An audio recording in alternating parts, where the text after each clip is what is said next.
Ladies and gentlemen, welcome to Switch Talk, where you're joined by your co-hosts David, Tony, and Clay to talk about the new hybrid console that has stolen each one of our hearts. In this show, we're going to be talking about, only for about 20 minutes, about this wonderful console and the new flagship title, ARMS. If you could please subscribe to us on YouTube, that'd be amazing. Follow us on Twitter, that'd be great as well. Go ahead and send us any hate mail or fan mail. We'd really appreciate that. We're putting ourselves out there. Surprises around every corner, but nothing dangerous. What we want to do is jump right in, because on this show, we want to stick to a 20-minute hard time. So I'm going to go ahead and start that clock. It'd be nice to have a podcast that you can fit into your register, if you would, that you could fit into your schedule. I know that we all got a billion things to do, including game. So this show is going to help you make sure that you can get your little fix and then move on to the good stuff, the other things that you listen to. So this is our episode 0 test episode. May never see the light of day. We're not sure. We're working on our technical difficulties. But I want to get right into it. I want to jump it right over to Clay. Clay, why don't you kick us off on our roundtable discussion here of ARMS? All right. Well, since my initial thoughts, not much has changed. Still love the game. I think it's gotten even better. I was afraid that when I started playing this that I was going to kind of drift away from it and get bored with it, but I continually come back to it, and it's still great. It's awesome because it's a game that I've been able to get my wife into, who's not a huge gamer, and she really seems to love it. So we've been playing together, which has been super fun. So I love that about it. I think both the motion controls and the regular controls both work really well in this game. I know Dave might disagree with me. I did start off playing some motion controls because I felt like that was the way that they designed it and wanted it to be. But then very quickly I realized, you know what? If I'm going to take this on the go, I need to learn how to play it with the the handheld mode controls. So I switched over to Pro Controller and handheld, and I've kind of just stuck with that ever since. I think both sides of the controls have benefits. I think the motion controls gives you much better control of your fists, but I feel like the other control style gives you better control of moving around and jumping around and stuff. So I think they both have some pros and cons. I don't know about you guys. Yeah, I think the Pro Controller is going to become the competitive way to do it, because with motion controls, you just can't input as fast as you can with your thumb. And I think I get that it's fun with motion controls, but I know you probably know, Clay, that I'm not really a huge motion control guy. There's some games it works with and it doesn't bother me, but I don't think, in my opinion, motion controllers very rarely make it better to me. Sometimes they're passable, sometimes they're fun even, but for me, I can't beat the classic Pro Controller in my hand. I love what they've done with Nintendo Switch Pro Controller. I think if I have the option to use that beautiful controller, I'm going to do so. Oh, you're making me want to get it, man. You're making me want to drop the money. Oh, man. It's so comfortable. I love the way it feels.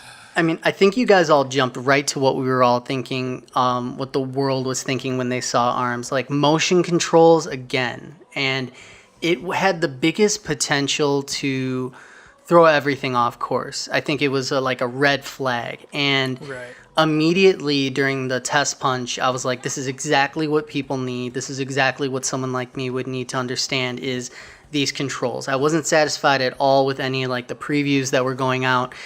I don't know about you guys, but what drove me crazy is I would see people in videos doing the full punch out, and I'm just like, is this really what it's going to be? And then you realize that when you're using the Joy-Cons, that a little flick is really what you're doing. And they're incredibly responsive when you're playing with the Joy-Con mode, and it works. And it's amazing that it does.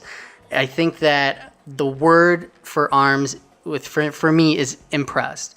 There was just so much that could have went wrong, and I wouldn't call the controls intuitive. I never forget that they're there, and I've played quite a bit in each mode as well, and I just feel like I always have to be thinking. But the more I'm thinking, it will do what I want it to do. And I'm not ever going to say that I'm losing a match because of the controls. And, it is interesting because I didn't think about it before, that you are able to kind of twist your arm, because when you like do that little motion to punch with your right and then curve and then punch with your left and curve, you do lose a lot of that when you're using the other control schemes, because it's asking you to kind of focus, and that curve is gone, which I think is an important part of the game. And you know, when you brought up competitive, that's like just so interesting that, you know, does it have balance? I think that's the next thing that I wonder about, is it does have the controls down, but is this game balanced at all, like in their traditional fighting game sense? What do you guys think? From my little time playing it, I think it feels balanced, but I have not, really played it enough, or I'm competitive enough myself to really say for certain. Because as soon as I think I'm good at a video game that's competitive, I'll go online and find some guys who are just crazy and find things I've never even thought of. So I think we'll know if it's balanced maybe a few months from now, after the competitive guys just take it and put it through the rounds and find every little exploit and every little stat logged so they can make their strategies. But to me, it feels like it's on the right track. I never felt like one character was ridiculously OP. So I don't know about you guys, but that was just my general impression. Yeah, I mean, it feels like it's pretty well balanced, because something I didn't know for the beginning when I first started playing this is each character has at least 2 of their own abilities that are unique to them, and some are more obvious than others. Ribbon Girl can double jump, obviously. That's a little more obvious, whereas, like, for the longest time, I didn't realize that Master Mummy, when he's blocking, he regains health. And so there's little things like that you don't necessarily know about right off the bat that I think kind of try to keep it balanced. So whether or not it is actually balanced, I can't say, but I think they did a good job trying to give everyone a unique characteristic and try to keep it balanced at the same time. So, I feel like it's going to be like how Smash was, where there was like a lot of patches for every DLC drop that made it more and more balanced. So I'm sure, because it's like, at version 1.0, there's going to be some balance issues we don't know about yet. Someone will find it, make an exploit, and then they'll patch it and, get the balance back to where it belongs. But I think the fact that they're having like this stream of free DLC is going to speak well for the balance, because they're already planning on updating it, so it's not going to be a big deal to throw in those balance tweaks here and there as they're needed. I was surprised that, like, you have, when looking at a fighting game, you really want, the controls to work, which we talked about, and then you want there to be that competitive drive where you feel like it's going to be a fair fight. And then when you know that a punch will block a grab, and then a grab is going to overcome a block, and obviously a punch is going to be stopped by a block, you have that simple system that just keeps going and going. And then you're moving in the 3D plane. You have some environmental hazards, the different stages in the arenas, and there's a lot of variety there. The hit detection, or the size of the characters and the speed, is a little bit different, I believe. So there's a lot there. But then when you mix in the actual arms, I think with this game, knowledge is power. Like when it came to the test punch, if you really went into the tips and tricks, it started explaining that, because everyone was like, hey, everyone's spamming grab. And they're like, well, just punch once through. It was the most simple thing. Like, one single punch will interrupt that. And a lot of that was hidden in the menus. And then when you get to the characters, same thing, like Clay said, shouldn't it be so more obvious what these characters' strengths and weaknesses are in certain ways? Or is Nintendo just kind of hoping for us to find it? Because in the arms section, there will be a little explanation and saying, oh, these triple missiles are good for people who strafe left and right. And I appreciated that, but I felt like I had to kind of do a little too much to go into the menus. One of the things that I really would have appreciated was a little bit more hand-holding. Before it lets you go online to fight competitively, it's like, here, go play the single-player campaign, which I found annoying at first, but then I was like, okay, this is the best way to make sure that people are knowing what they're doing, getting the hang of it, and entering on a level playing field. But with the arms, if there was a tutorial video for each arm you unlocked and kind of showing you with targets, and the AI was doing it, and then you had to do it to say, hey, here's how to use that weird face arm. What's that face arm where it's like this slow moving shield face that's coming at you? What is that thing? Like, I didn't unlock it yet. Sure. I see some people using it. I'm like memorized by it. I just want to like get closer to it. Is that the whole thing? Like I have no idea. It's like a Venus flytrap situation. I'm not sure, but I'd like some more information. Yeah, and I think Nintendo is starting to get to the point where I think they're starting to get feedback that people are tired of their hand being held, like especially with like Breath of the Wild and stuff. Oh, I feel yeah. like Good they're point. starting to let people just kind of figure it out for themselves. So maybe that's a part of the whole thing is that they're like, we don't want to hold your hand the whole time. We want you to figure stuff out. I don't know. That's just a theory, but Yeah, and honestly, in comparison to most fighting games, I still felt more prepared going into online multiplayer than I did in, say, like your average fighting Street Fighter or Killer Right. Instinct or Mortal Kombat or anything like that. I actually went in, day one and was winning matches, which I was really happy with. And maybe it was just because everyone else was really bad too, but I liked that was fun. Normally, the first time I enter online in a fighting game, it's just not fun for like weeks until you can figure out what you're doing. yeah. But it seems like it felt like, I don't know, like the skill gap wasn't too ridiculous that you couldn't have fun if you were new. That's a really good point. Yeah. Can I change the direction of where we're going here on this conversation? You can't change it, but you could switch. I'm gonna switch it over.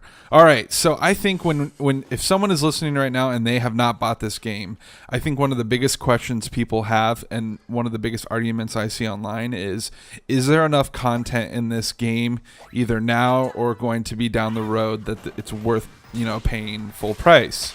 I've read a lot of reviews that say they don't feel like there's enough content. It's kind of like Splatoon, where you feel like you're missing out, and then people are hopeful with the promised, future free DLC that we'll get more. Real quick, I'll just go really fast. I think that there's still a ton of content in this game. I mean, we have a bunch of different modes. There's multiple different fighter numbers. There's, the basketball, the volleyball, the targets. There's 1 versus 100. So I know a lot of people have been saying that they don't think that there's a lot, but I think for a fighting game, there's quite a bit here. I don't know what your guys' thoughts are. I was curious to ask you. I feel like there could be more content, but at the same time I feel like it's enough for a fighting game and for what it is. As a game that you don't really get bored with, but I think is good in small bursts, I think it's perfect. I mean, as of right now, yeah, if there had been more content, I could see myself playing this for like longer spurts of time.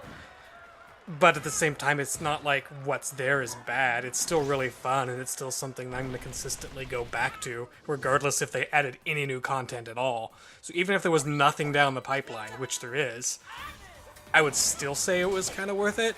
I get that the price is a little bit steep, and I guess there is some argument to have that maybe fighting games shouldn't be full price, period.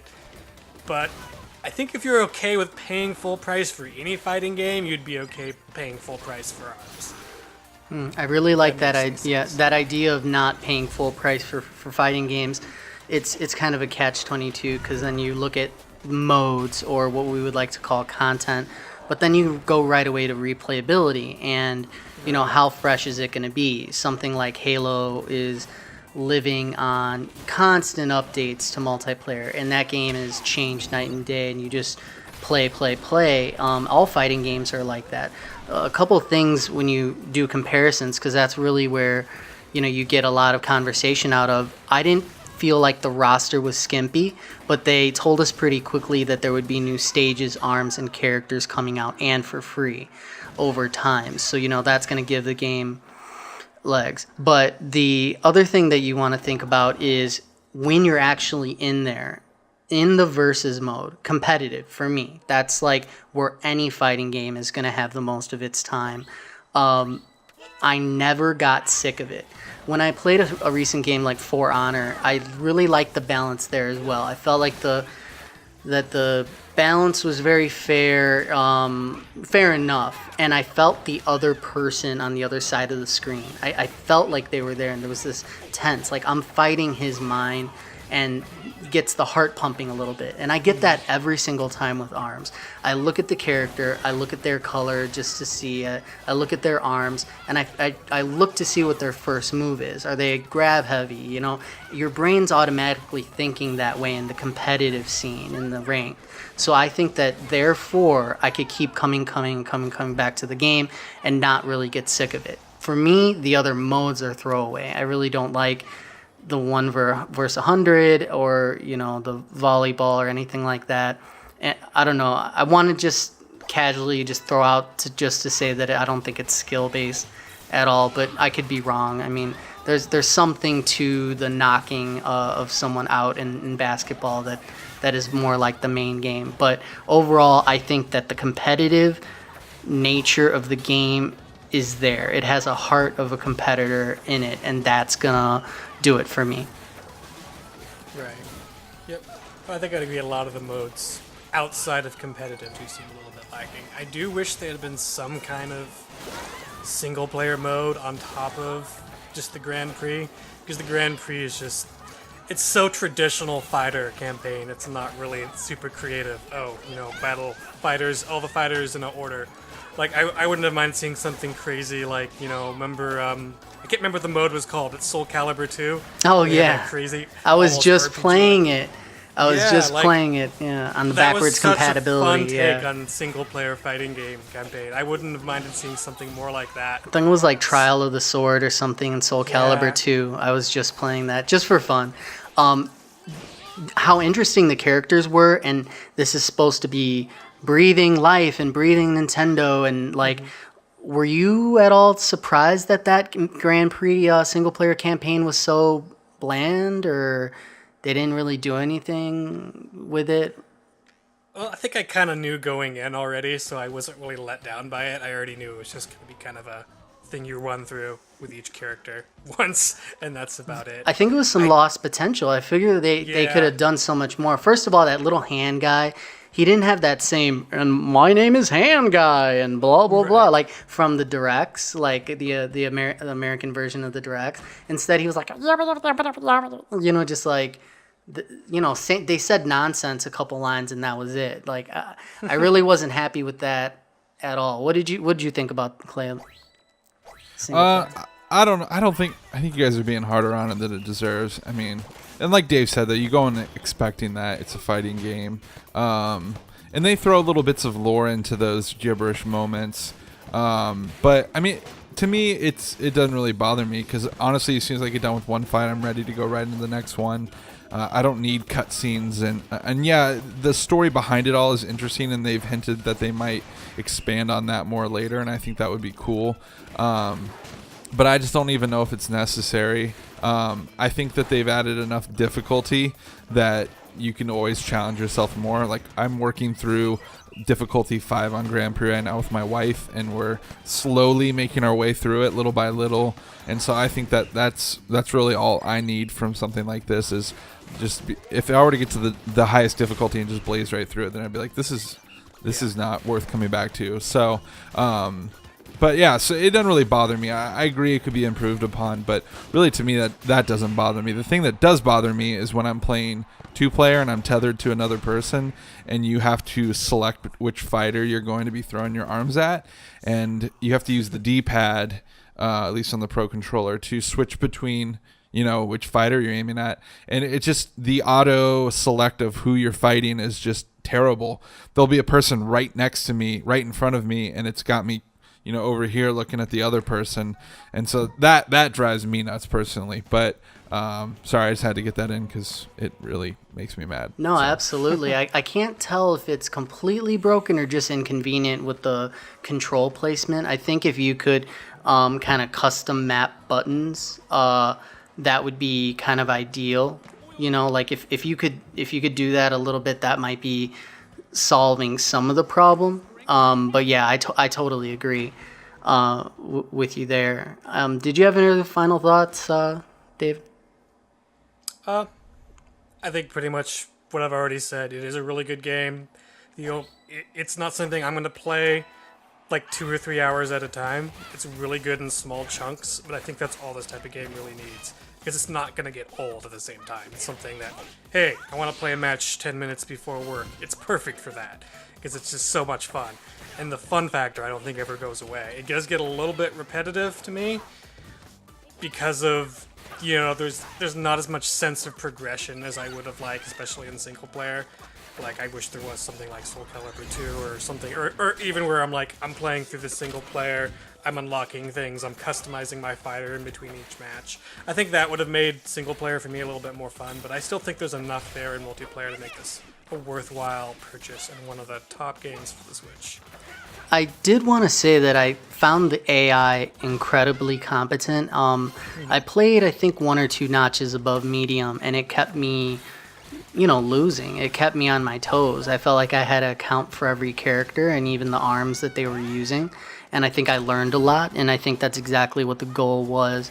And if this was a situation kind of like NBA Playgrounds where they said, that multiplayer was going to unlock later, I could have been fed off of single player for quite a bit.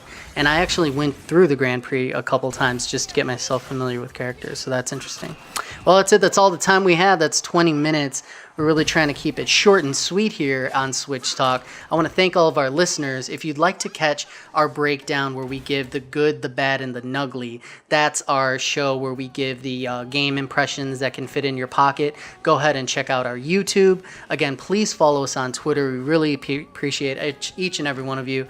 I just want to remind everybody out there to hug your loved ones. Make sure that you keep them close. It's some hard times for me personally. And anybody else want to sign off? Any closing remarks, guys? Nope. Nope, it's been good. Thanks for putting this whole thingamajig together. Remember, Switch Talk comes out whenever... Switch Talk will release whenever Nintendo releases some games that we're interested in playing. So if you have any recommendations that you'd like us to cover, any games that you'd like us to play, then go ahead and let us know. Thanks for watching, everybody.